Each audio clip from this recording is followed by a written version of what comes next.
जय सिया राम। मैं आचार्य राजेश श्री राम जन्मभूमि अयोध्या से। प्रिय दर्शकों, प्रस्तुत हूं आप सबके समक्ष अप्रैल महीने का राशिफल लेकर के। और अप्रैल महीना धनु राशि के जातकों के लिए बेहद खास होने जा रहा है, क्योंकि भोग विलास ऐश्वर्य के कारक शुक्रदेव आपकी गोचर कुंडली में उच्च के होने जा रहे हैं सुख स्थान पर, और वहां पर बनाएंगे वो मालव्य पंच महापुरुष राजयोग। और आपके पंचम स्थान पर मान सम्मान, उच्च सफलता, उच्च सरकारी नौकरी, पद प्रतिष्ठा के कारक सूर्यदेव आपके पंचम स्थान पर उच्च के होने जा रहे हैं। अन्य ग्रह भी स्थान परिवर्तित कर रहे हैं, उन सब का क्या प्रभाव पड़ेगा इस पर हम विस्तृत चर्चा करेंगे। पहले बता दें कि धनु राशि के जातकों के लिए कि ये राशिफल, ये जो वीडियो है, ये आपकी चंद्र राशि पर आधारित है। अर्थात अगर आपकी लग्न कुंडली में चंद्रमा 9 नंबर पर बैठा हुआ तो आपकी धनु राशि हुई। यदि आपको अपनी चंद्र राशि नहीं पता है तो अपनी प्रचलित नाम के आधार पर भी इस वीडियो को देखकर लाभ उठा सकते हैं। प्रारंभ करें। पहले तो देखें कि क्या स्थिति है ग्रहों की, बहुत संक्षिप्त में, क्योंकि आपके तृतीय स्थान पर मंगल और शनि बैठे हुए हैं और ये युति 23 अप्रैल तक रहेगी। मंगल यहीं पर रहेंगे और ये बनाएंगी शनि की मूल त्रिकोण राशि कुंभ राशि पर विस्फोटक योग बनेगा। दोनों ग्रह शनि और मंगल, इनकी नैसर्गिक जो बातें हैं वो एक दूसरे के विपरीत हैं।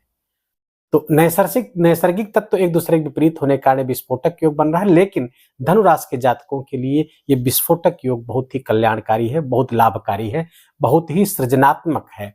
शनिदेव यहाँ लंबे समय तक विराजमान रहेंगे। मंगल 23 अप्रैल को गोचर करके आपके चतुर्थ स्थान पर आ जाएंगे और 23 अप्रैल से यहाँ पर मंगल के साथ बनेगा अंगारक योग। मंगल और राहु साथ साथ बैठेंगे। शुक्रदेव 31 मार्च को आपके सुख स्थान पर उच्च के होकर बैठेंगे और ये मालव्य पंच महापुरुष राजयोग बनाएंगे। राहु के साथ युति होगी। ये थोड़ी युति कुछ सावधानियां बरतने की तरफ संकेत देगी, उस पर हम चर्चा करेंगे। बुध यहां पर पहले तो 26 मार्च को चले जाएंगे पंचम स्थान पर, लेकिन 9 अप्रैल को वक्र गति करते हुए पुनः मीन राशि पर आ जाएंगे और यहां बुध और राहु की युति भी कुछ खतरों की तरफ संकेत करेगी। उसके बारे में उपाय सहित हम बताएंगे। सूर्य 13 अप्रैल तक यहीं पर रहेंगे। 13 अप्रैल को गोचर करते हुए आपके पंचम स्थान पर चले जाएंगे मेष राशि पर और वो उच्च के हो जाएंगे पंचम स्थान पर और यहाँ पर ये 14 मई तक विराजमान रहेंगे। बुध मैंने जैसे पहले बताया, यहाँ पर ये 9 अप्रैल तक ही रहेंगे। 9 अप्रैल को पुनः वक्र गति करते हुए चले जाएंगे चतुर्थ स्थान पर। शुक्र 24 अप्रैल तक यहाँ पर उच्च के रहेंगे। 24 अप्रैल के बाद आ जाएंगे आपके पंचम स्थान पर और भी लाभकारी योग बना करके बैठेंगे। गुरु यहाँ पर लगातार 1 मई तक विराजमान है। आपके दसम स्थान पर केतु देव विराजमान है। इन सब का क्या प्रभाव पड़ेगा, तो पहले हम स्वास्थ्य के बारे में जानेंगे कि धनु राशि के जातकों का हेल्थ कैसा रहेगा, स्वास्थ्य की स्थिति। आपके लग्न के स्वामी हुए गुरुदेव और पंचम स्थान पर विराजमान है, कहीं कोई समस्या नहीं चल रही है। आपके छठे पर किसी बुरे ग्रह की दृष्टि भी नहीं पड़ रही है और षष्टमेश उच्च का होकर बैठा हुआ है।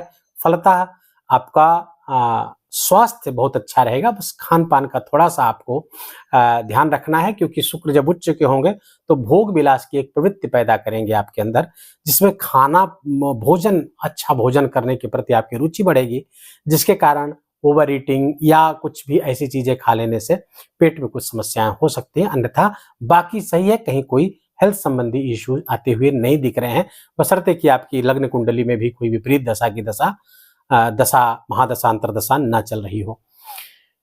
धन की स्थिति को देखें तो धनु राशि के जातकों के लिए द्वितीय स्थान के जो स्वामी शनि हैं अपने घर से द्वितीय बैठे हैं, अपनी मूल त्रिकोण राशि पर बैठे हुए हैं। फलतः धन वृद्धि कराते हुए, द्वितीय भाव धन का होता है, द्वितीय से द्वितीय बैठे हुए हैं। धन की स्थिति बहुत अच्छी रहेगी। बैंक बैलेंस बढ़ता हुआ दिख रहा है आपका। और शनि चूंकि पराक्रम स्थान पर बैठेंगे तो एक संकेत है कि आप अपना पराक्रम पुरुषार्थ बढ़ाइए, अपना एफर्ट बढ़ाइए और उस एफर्ट से, क्योंकि शनि की दृष्टि यहां पड़ेगी, भाग्य स्थान पर पड़ रही है तो भाग्य बढ़ेगा। कर्म से भाग्य और भाग्य से धन बढ़ता हुआ आपका दिख रहा है। तो कुल मिला के मूल जो है धनु राशि के जातकों के लिए एफर्ट, पराक्रम, पुरुषार्थ, इसको दोगुना करना होगा, क्योंकि शनि 2 गुना जब पुरुषार्थ करा लेते हैं तब जाकर के लाभ देंगे, फिर बहुत ज्यादा लाभ देंगे। 2 गुना पुरुषार्थ कराते हैं और 4 गुना लाभ देते हैं शनिदेव। मंगल के साथ युति 23 अप्रैल तक यहीं पर रहेगी, तो ये विस्फोटक योग बनाएगी। विस्फोटक योग की जो ये ऊर्जा का जो विस्फोट होगा आपके पंचम स्थान पर पड़ेगा। पंचम स्थान पर नवम स्थान पर पड़ेगा जो भाग्य का स्थान है, तो भाग्य की वृद्धि कराएंगे। पिता के स्वास्थ्य में कुछ समस्या यहाँ पर कराते हुए दिख रहे हैं। यदि उनको पहले से कोई ब्लड प्रेशर आदि की समस्या है तो वहां पर आपको सावधान होने की जरूरत है, चिकित्सा की जरूरत पड़ सकती है पिताजी को।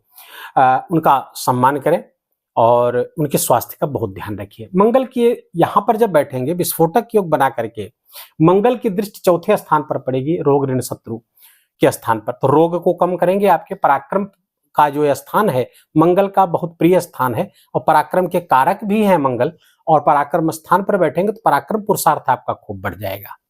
और पराक्रम पुरुषार्थ धनुराशि के जातकों का ऐसा सोचना हो जाएगा, इस समय जो उनके विचार होंगे वो इस तरह होंगे कि कर्म करने से ही लाभ मिलेगा, पुरुषार्थ से ही लाभ मिलेगा और पुरुषार्थ से ही भाग्य की कुंजी आपको मिल जाएगी और आप उस ताले, भाग्य के ताले को खोल लेंगे। चतुर्थ स्थान की बात, चतुर्थ दृष्टि की बात कर रहा था, दृष्टि की, तो चतुर्थ पर दृष्टि आपके रोग ऋण शत्रु को समाप्त करेगी। रोग अगर है तो रोग से निकलने का मार्ग, कोई पुराना रोग चल रहा था, नया तो पैदा होता हुआ नहीं दिख रहा, लेकिन अगर पुराना कोई रोग है उससे निकलने का मार्ग। ऋण बढ़ा हुआ है आपका, क्योंकि धनुराशि के जातकों को पिछले दिनों कुछ ऐसी स्थितियां बनी थी कि लगभग 1.5 महीने पहले कि आपको ऋण लेकर ऋण चुकाने की स्थिति बन रही थी, तो उससे आपको निजात मिल जाएगी। ऋण आप समाप्त कर लेंगे, लोन वगैरह आपका अप्रूव हो सकता है, जिसके कारण से पुराने कर्जे आप निपटाएंगे। कुछ इन्वेस्टमेंट भी आप भूमि आदि में कर सकते हैं। मंगल की 7वीं दृष्टि मैंने बताया भाग्य स्थान पर मंगल शनि दोनों की पड़ रही है, और 8वीं दृष्टि आपके कर्म स्थान, करियर स्थान पर मंगल की पड़ेगी, तो करियर की भी दृष्टि बहुत अच्छी होगी। तो कुल मिला के धन इन सबसे बढ़ता हुआ दिख रहा है।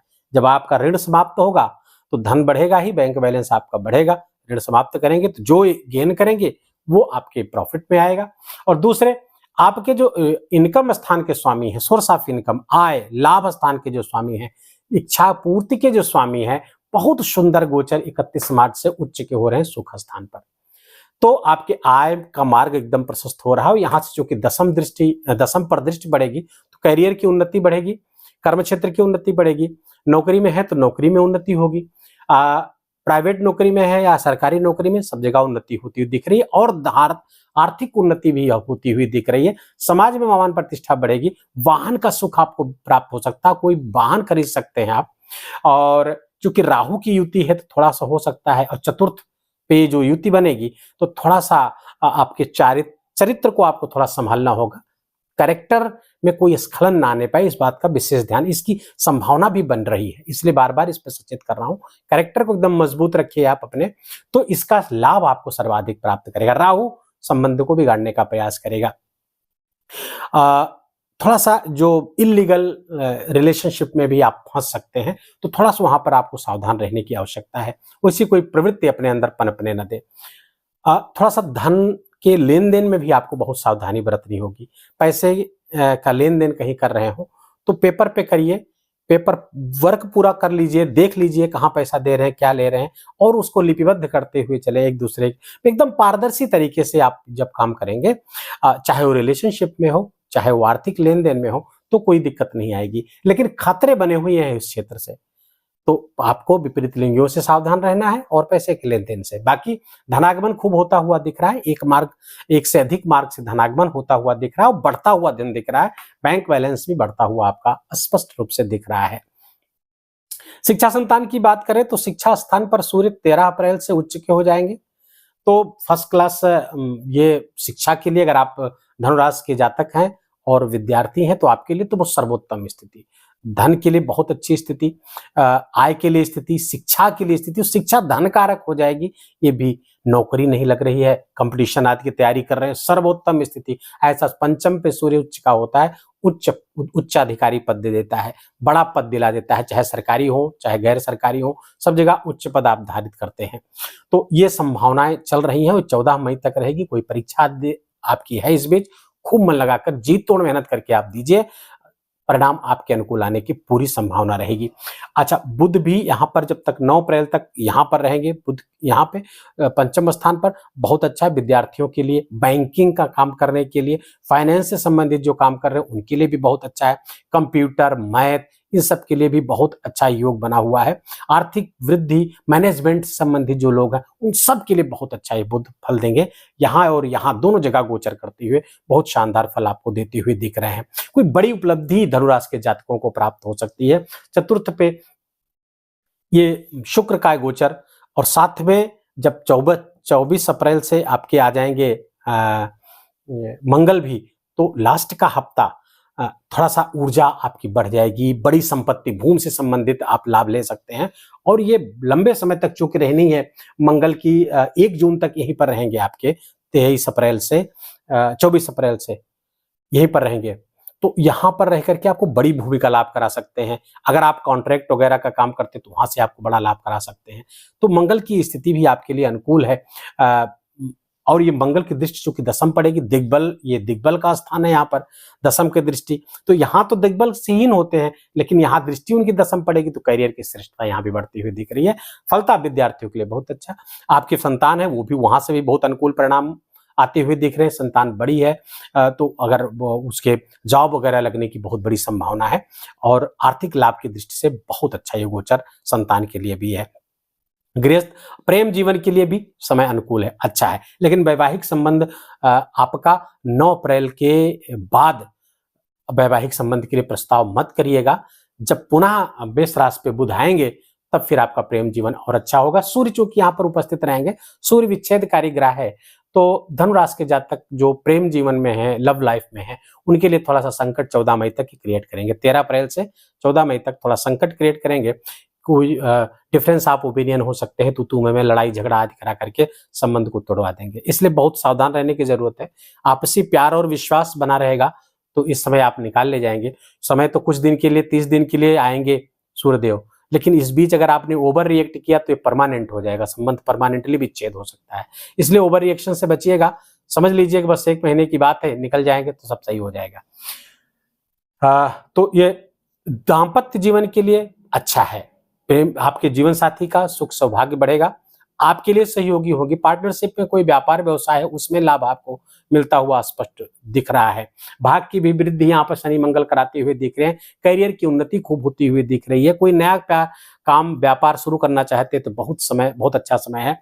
उसके बाद जब मंगल 23 अप्रैल से यहाँ पर आ जाएंगे तो आपको राजनीति क्षेत्र से, धनु राशि के जातकों के लिए राजनीति से भी बहुत लाभ है। 1 जून तक यहाँ पर चूंकि रहने वाले हैं और आम चुनाव भी इसी में होने वाले हैं, तो बहुत सारे लाभ, अगर आप पॉलिटिशियन हैं तो बहुत सारे लाभ आपको प्राप्त हो सकते हैं। मैं नहीं कहता कि आपको मेंबर ऑफ पार्लियामेंट का टिकट मिल जाएगा और आप जीत जाएंगे। अगर मिलता है तो निश्चित रूप से जीतेंगे, ऐसे धनुराज के जाते हैं। लेकिन यदि आप सबको तो टिकट नहीं मिल सकता है, तो 543 लोगों को ही टिकट मिलेगा, तो सब लोग तो नहीं जीतेंगे। लेकिन हाँ, राजनीति में अगर आप हैं तो आपको बड़ा उत्तरदायित्व मिलेगा, बड़ा काम मिलेगा और पार्टी के लिए अपने आप बहुत बेहतर प्रयास कर पाएंगे।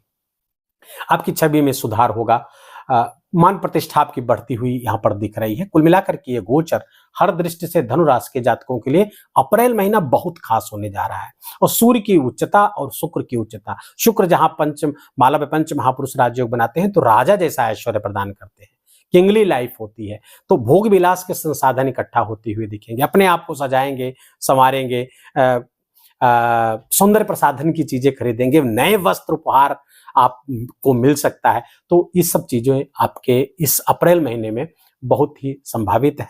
और इसका ग्रहों का ये प्रभाव और बढ़ जाए, शुभ प्रभाव और बढ़ जाए, और जो निगेटिव प्रभाव है राहु और बुध का, राहु शुक्र का और राहु बुध का, तो इसको कैसे कम करें? तो पहले तो आप सूर्य भगवान को अर्घ्य दीजिए, गायत्री मंत्र का जप करिए, आदित्य हृदय स्तोत्र का पाठ करिए। और दूसरे, आपको गणेश जी की आराधना करनी चाहिए। गणेश जी की आराधना में गणपति अथर्व शीर्ष का पाठ कर सकते हैं। वो पाठ नहीं कर सकते तो गम गणपते नमः का आप 1000 बार रोज जप करें और गणेश जी को दूर्वा अर्पित करें। हो सके तो रोज, नहीं बुधवार को जरूर आप करिए। तो ये बुध और राहु की ये युति और शुक्र और राहु की थी, ये कमजोर पड़ जाएगी। राहु आपको कोई नुकसान नहीं पहुंचा पाएगा। बशर्ते ध्यान रखें आप किसी छल में ना फंसे, किसी धोखे में ना आए, क्योंकि यहाँ पर मित्र आपके धोखे देते हुए भी इस महीने प्रतीत होंगे। आपकी अपेक्षाओं पर आपके मित्र हो सकता है खरे न उतरे, तो उन पर बहुत भरोसा भी आपको करने की जरूरत नहीं है, क्योंकि सबकी अपनी लिमिटेशन होती है। हो सकता है आपके लिए उतना काम ना आ पाए, वो इतना यहाँ पर ध्यान रखने की आवश्यकता है। बाकी जहां जहां सावधानियां हैं वो सब मैंने चर्चा कर दी है। पेपर वर्क पे बहुत कार्य करें।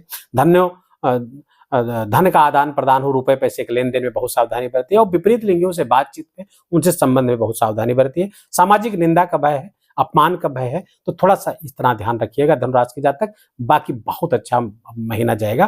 बस 2-3 चीजों पर ध्यान रखने की आवश्यकता है। ये पूरा अप्रैल माह बहुत बड़ी उपलब्धियां लेकर के आपके लिए आ रहा है। बस सावधान रहें, एफर्ट को बढ़ा दें, कर्म खूब तेजी से कर्म की उच्चता जैसे प्राप्त करेंगे, सब कुछ अनुकूल होता जाएगा। वीडियो को समाप्त करने के लिए मैं बता दूं, उसके पहले मैं बता दूं कि जो लोग एकादशी व्रत हमारे दर्शक रहते हैं, तो 5 अप्रैल और 19 अप्रैल ये 2 एकादशियां पड़ रही। 5 अप्रैल को पापमोचनी एकादशी और 19 अप्रैल को कामदा एकादशी पड़ रही है। लेकिन इसके बीच में 9 अप्रैल से 17 अप्रैल के बीच चैत्र नवरात्रि आ रही है, जो बहुत ही महत्वपूर्ण हम सब के लिए है, और एक अवसर है कि हम अपने अशुभ ग्रहों को, अशुभता को दूर कर सकें, शुभ ग्रहों को अपने अनुकूल ला सकें, उनकी अनुकूलता में, उनकी शुभता में वृद्धि हो सके, दैवी ऊर्जा से, कॉस्मिक एनर्जी से स्वयं को जोड़ सके। इसलिए नवरात्रियां आती, वर्ष में 2 नवरात्रियां आती हैं। 2 गुप्त होती हैं, गुप्त साधनाओं के लिए है, लेकिन चैत्र नवरात्रि और शारदीय नवरात्रि हमारे आपके लिए है। उस पर एक वीडियो हम लाएंगे, किस भी नवरात्र में आप क्या करें, किस मंत्रों का जाप करें, कौन सा पाठ करें, क्या सावधानियां बरतें, उस पर एक विस्तृत वीडियो हमारा आएगा नवरात्रि के पहले, उसको आप देखिएगा और लाभ लीजिएगा। वीडियो को अब यहीं पर विराम देते हैं। वीडियो कैसा लगा आपको? अगर आपको अच्छा लगा हो, आपका इतना समय खर्च करना अगर आपको सार्थक लगा हो, तो वीडियो को कृपा करके अपना प्यार भरा लाइक करिएगा। कमेंट में बहुत प्रेम से जय सिया राम लिखिएगा, और कोई प्रश्न है तो उसको भी अपने पूरे बर्थ डिटेल के साथ आप पूछ सकते हैं। चैनल पर आपका प्रथम आगमन है तो आपका हार्दिक स्वागत है। इस चैनल को सब्सक्राइब कर लीजिए, बेल आइकन घंटी दबा लीजिए, ऐसे वीडियो लगातार आपको प्राप्त होते रहेंगे। अपना ख्याल रखिए, अपनों का ख्याल रखिए, माता पिता की खूब सेवा करके उनका आशीर्वाद लीजिए। जय सिया राम।